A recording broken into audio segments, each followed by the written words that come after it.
البدع والأهواء، أهل البدع العقائدية وأهل البدع السياسية. نقول بيننا وبينكم السلف، بيننا وبينكم الكتب، كان فيقول البدع بيننا وبينكم. Rahimahullah ta'ala. Disebutkan di kitab Bulughul Maram ini pada pertemuan terakhir, kita sudah masuk di kitab sholat, kitab tentang sholat, bab sifatin sholat, bab sifat sholat Nabi Sallallahu Alaihi Wasallam.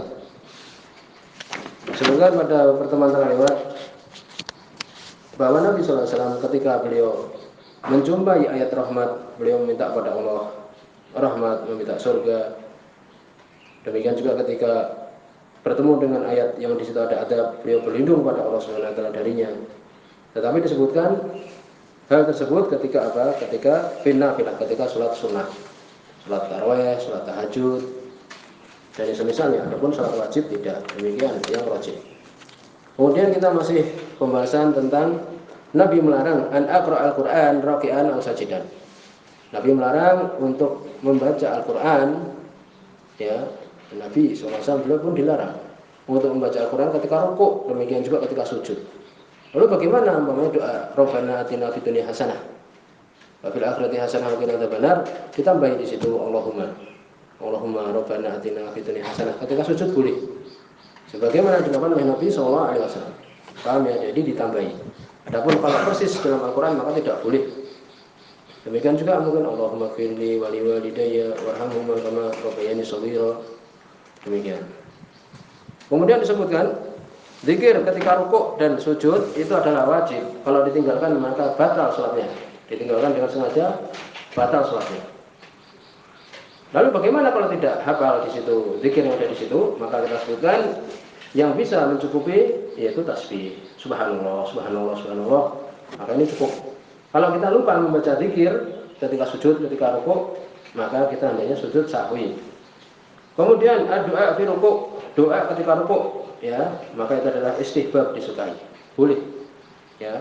Walaupun asalnya ketika rukuk itu apa? Rukuk itu setelah berdiri kemudian rukuk kan.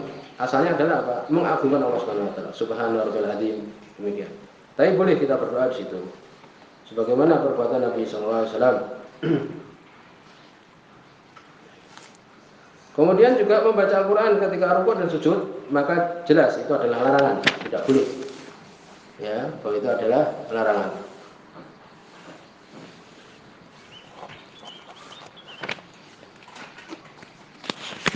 Walaupun sebagian mengatakan itu adalah apa?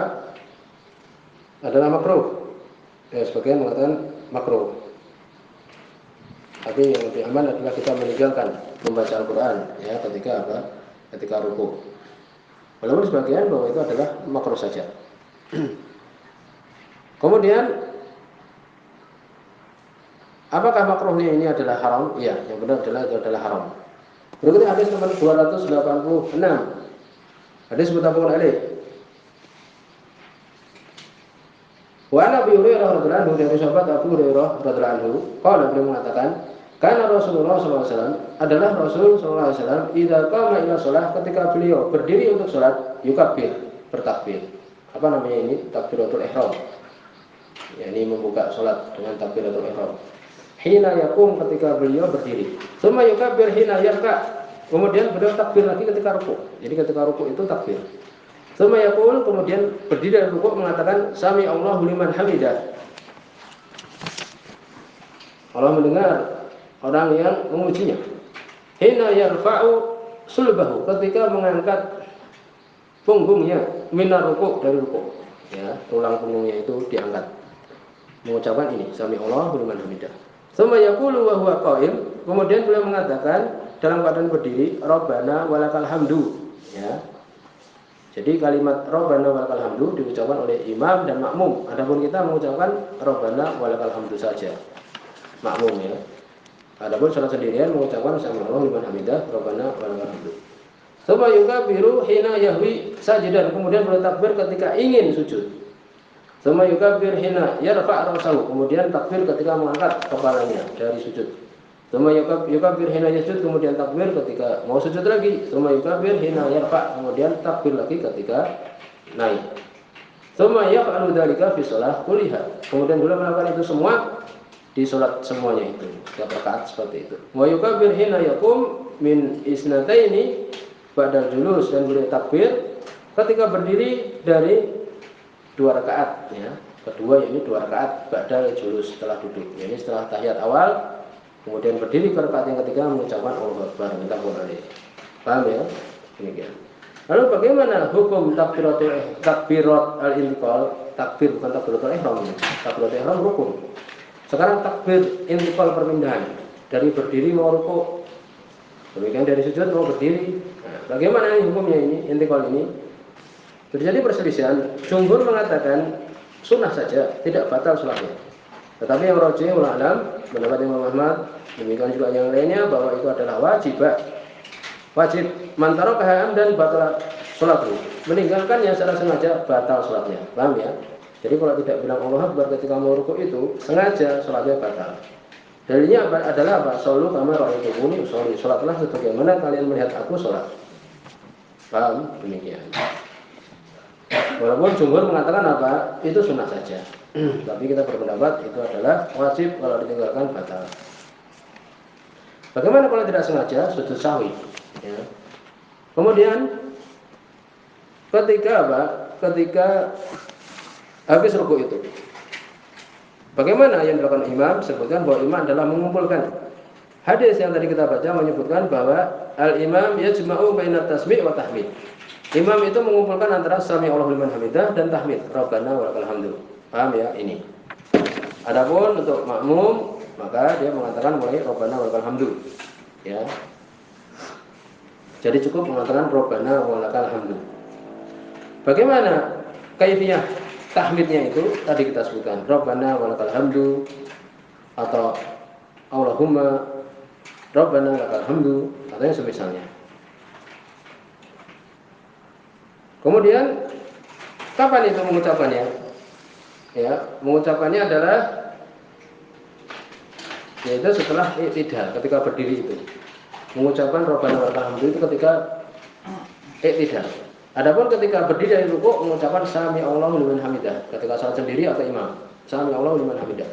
Makmum diam saja. Kemudian mengucapkan Rabbana walakal hamdu ketika sudah i'tidal, ketika sudah berdiri baru mengucapkan Rabbana walakal hamdu. Jadi tidak perlu dia mengatakan apa makmum, tidak perlu mengatakan sami Allahu liman hamidah sebagaimana hadis tadi jelas. Ya, itu. Jadi makmum tidak mengatakan sami Allah, tidak mengucapkan. Kemudian kapan tempatnya mengucapkan Allahu Akbar itu? Ya, disebutkan di sini adalah tukul indal intiqal. Dikatakan ketika apa? Ketika mulai berpindah dari rukun yang telah lewat sebelum masuk di rukun berikutnya. Umpamanya habis i'tidal tadi, ya, sama Allah lihat kita Rabbana alhamdu, Allahu Akbar. Ketika turun itulah mengucapkan Allahu Akbar. Sebelum sujud. Jangan ketika sujud mengucapkan, jangan. Ya, demikian diucapkan. Wallahu a'lam. Jadi permasalahannya juga ketika imam itu ketika dia itu mau sujud, di situ ada hadis bahwa mereka para sahabat tidaklah sujud kecuali setelah Nabi sallallahu alaihi wasallam sujud. Jadi diucapkan, imam mengucapkannya ketika apa? Ketika dekat sujud itu dia mengucapkan Allahu Akbar. Kemudian berikutnya hadis 287. Sekarang tentang doanya. Rabbana walakal hamdu, di situ ada doa yang lain. Hadis riwayat Muslim ini. Wa Nabi Sa'id Al-Khudri radhiyallahu anhu, dari sahabat Abu Sa'id Al-Khudri radhiyallahu anhu qala, beliau mengatakan, kana Rasulullah sallallahu alaihi wasallam, adalah Rasul sallallahu alaihi wasallam idza rafa'a ra'sahu min ruku', ketika beliau mengangkat kepalanya dari ruku', ya, sami Allahu liman hamidah, qala, mengucapkan apa?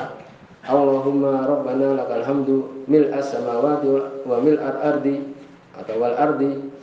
Ya Allah, untuk Engkau pujian memenuhi langit-langit dan memenuhi bumi. Wa mil'a, dan penuh masyi'ta, yang Engkau ingin, yang Engkau kehendaki, min syai'in, dari sesuatu, ba'du, setelah itu. Memenuhi langit, bumi, dan apapun yang Allah kehendaki. Ahla sana' wal majdi, pemilik pujian dan keagungan. Ahaqqu ma qala al-'abdu, yang paling pantas diucapkan oleh seorang hamba itu, wa quluna laka 'abdun, dan setiap kami adalah hamba. Allahumma la mani'a lima a'taita, ya Allah, tidak ada yang menghalangi apa yang Engkau berikan. Wala mu'tiya lima mana'ta, dan tidak ada yang memberi terhadap apa yang kau halangi. Wala yanfa'u dzal jaddi minkal jaddu, dan tidak bermanfaat orang yang mempunyai kekuatan, yang mempunyai kesungguhan itu di hadapan engkau hal yang dia miliki itu. Yang demikian tidak bermanfaat segala sesuatu kalau tidak dikehendaki oleh Allah Subhanahu wa taala. Rawahu Muslim. Ini doa yang lain ya ketika dia itu iktidal. Walaupun mengatakan Rabbana walakal hamdu cukup, boleh.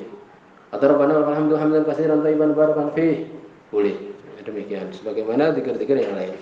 Ini demikian. Ini zikir ketika apa? Ketika iktidal. Kemudian berikutnya ketika kita sujud, apa yang kita letakkan di bumi? Sebutkan di sini di hadis nomor 288. Hadis muttafaqun alaih. Wa Ibnu Abbas radhiyallahu anhu, dari sahabat Abdullah bin Abbas radhiyallahu anhu. Ini kita perhatikan ketika kita sujud itu bagian mana yang hendaknya kita tempelkan. Qala beliau mengatakan, qala Rasulullah sallallahu alaihi wasallam, berkata Rasul sallallahu alaihi wasallam, umirtu an asjuda ala sab'ati a'dum. Aku diperintahkan untuk sujud di atas 7 yang besar. 7 tempat ini. Kita hendaknya sujud di 7 tempat ini. Alal jabhati, di jabhah. Ya, yaitu di muka kita ini. Apa ini? Di kening kita, jabhah. Wa asyara bi yadihi ila anfi, dan beliau juga mengisyaratkan ke apa? Hidung. Ya. Kenapa kita sebutkan seperti itu? Ada riwayat Imam Muslim bahwa beliau menyebutkan yaitu apa? Al-anfi ma'al jabhah. Yajibu sujud al-anfi ma'al jabhah. Wajib sujud di hidung, demikian juga jabhah, kening. Riwayat Imam Muslim, riwayatin al-jabhah wal anf, kening dan hidung ini. Ada mana di sini apa? Ini di jabhah, kening. Kemudian beliau mengisyaratkan dengan tangannya ke hidung juga. Wal yadain, tadi dihitung 1. Kening demikian juga hidung itu dihitung 1. Kemudian 2 tangan. 2 telapak tangan maksudnya. Wa rukbataini, dan kedua lutut. Wa atrafil qadamain, dan kedua pojok dari kedua kaki, yaitu apa? Jari jemari itu. Muttafaqun alaih. Berarti 7. Lalu bagaimana hukum sujud di bagian yang 7 ini? Maka itu adalah wajib semuanya. Yajib sujud ala jami', wajib sujud di semuanya itu. Itu pendapat Imam Ahmad ya, yang masyhur ya, demikian juga pendapat Imam Syafi'i, sebagian Imam Syafi'i. Sebagian mengatakan wajib di jabhah faqat. Ya, tidak wajib yang lainnya. Jadi sebagai pendapat yang lain seperti itu. Tetapi kita jelas hadis tadi seperti itu. Jadi wajib di 7 tempat tadi. Hidung dengan kening, ya, hidung dengan kening harus kita perhatikan itu. Lalu bagaimana hukum yang dia itu sujud di hidung? Tadi kita sebutkan bahwa itu adalah wajib sebagaimana riwayat Imam Muslim. Hidung demikian juga apa? Demikian juga kening ini. Ya, harus mengenai. Pendapat Imam Syafi'i ada pendapat ya ini tidak wajib ya dan sebagainya. Tetapi yang kita jelaskan tadi wajib. Kemudian mubasyarati sajid bi adhihi al-ard, langsung bergabungnya orang yang sujud bagian tubuhnya dengan bumi. Disebutkan bahwa Imam Syafi'i ya, apabila di situ ada penutup seperti imamah, dzahaba Syafi'i ila annahu la yujzi'uhu ayyasuda ala qaur imamatihi. Tidak sah salatnya yang sujud dibatasi dengan apa? Dengan kain imamah itu. Demikian pendapat Imam Syafi'i. Tapi ini adalah tertolak. Ya, tertolak. Yang benar adalah kalau di situ ada imamah maka cukup. Sudah cukup. Bantahannya mudah. Oleh karena itu sebagian kita mengatakan kalau salat di masjid itu ya ada entah imamah atau penutup seperti itu, dia mengatakan enggak sah. Ini pendapat mereka seperti itu. Bantahannya mudah. Kalau engkau bilang bahwa kain itu harus kemudian dilepas, itu engkau ketika sholat celananya ya harus sampai ke paha saja kan gitu. Itu celana kamu atau sarung kamu itu kan tidak, ini antara lutut dengan bumi itu kan terbatasnya dengan celana kamu atau ya ini sarung dan sebagainya. Ini menunjukkan apa? Itu bantahan untuk engkau bahwa kain di imamah itu bahwa itu tidak batal, tidak batal. Dan itu pendapat jumhur. Ya, itu adalah pendapat jumhur.